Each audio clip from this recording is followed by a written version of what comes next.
પાલનપુરમાં જિલ્લા કોર્ટનું સ્થળાંતર રોકવા રેલી યોજાઈ। પાલનપુરના જોરાવર પેલેસમાં જિલ્લા કોર્ટ સહિત 15 જેટલી વિવિધ કોર્ટ અને 256 જેટલી સરકારી કચેરીઓ છેલ્લા 70 વર્ષથી કાર્ય છે, જેમાં જિલ્લા કોર્ટને 7 થી 8 કિલોમીટર દૂર જગાણા ખાતે ખસેડવાની હિલચાલ શરૂ થતા બાર એસોસિએશન સહિત લોકોમાં રોષ ફેલાયો છે।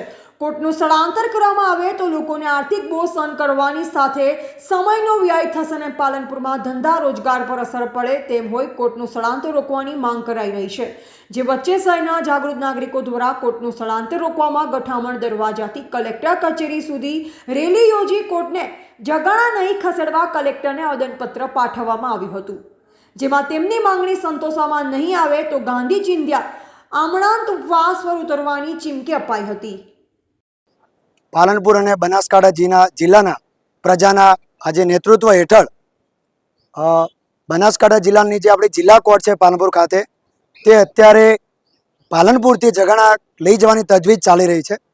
તો માનનીય સરકારશ્રી તથા માનનીય ન્યાયાધીશ સાહેબશ્રીને મારી નમ્ર અપીલ છે કે છેલ્લા 70 વર્ષથી નવાબ સાહેબના શાસનથી અત્યારે આ કોર્ટ ચાલી રહી છે, જેની અંદર 256 કચેરીઓ અને ઓફિસો અંદર આવેલી છે અને અત્યારે એકાએક તજવીજ ઝુંબેશ ચાલી રહ્યો છે। એની અંદર આપ સાહેબશ્રીએ એકદમ પોતાના તરફથી નિર્ણય લીધો છે, કોઈ પણ જાતની જાણ વગર, કે આ કોર્ટને જગાણા ખસેડવી।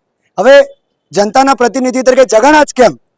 આપને એસપી પુરા નથી દેખાણું, આપ સાહેબશ્રીને ગઠામણ ગેટ નથી દેખાતો, ગઠામણ ગામ નથી દેખાતું, જગાણા જ કેમ?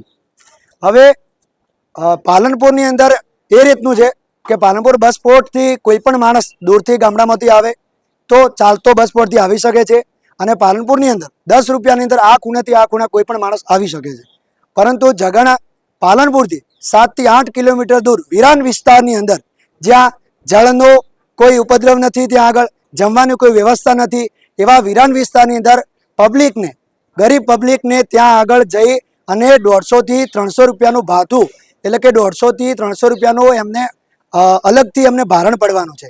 તો આ તો ન્યાય તો મોંઘો થઈ ગયો। આપણે તો ન્યાય સસ્તાની વાત ચાલે છે, ઘર ઘર ન્યાય હોવો જોઈએ। તો માનનીય વડાપ્રધાન નરેન્દ્ર મોદી સાહેબે જ્યારે ખાતમુહૂર્ત અહીંયા સીએમ હતા ત્યારે એમણે એમના પોતાના ભાષણમાં કીધું હતું કે ઘર ઘર ન્યાય હોવો જોઈએ અને સસ્તો ન્યાય હોવો, ત્યારે આ ન્યાય તો મોંઘો થતો જાય છે। માનનીય સરકારશ્રીને, માનનીય ન્યાયાધીશ સાહેબશ્રીને મારી નમ્ર અપીલ છે કે આપનો જે નિર્ણય છે એને આપ રદ કરો, નહીતર ગાંધી ચિંધ્યા માર્ગે અમે પાલનપુરની પ્રજા આગળ વધીશું અને આમણાંત અમે ઉપવાસ ઉપર ઉતરીશું। જય હિન્દ, જય ભારત।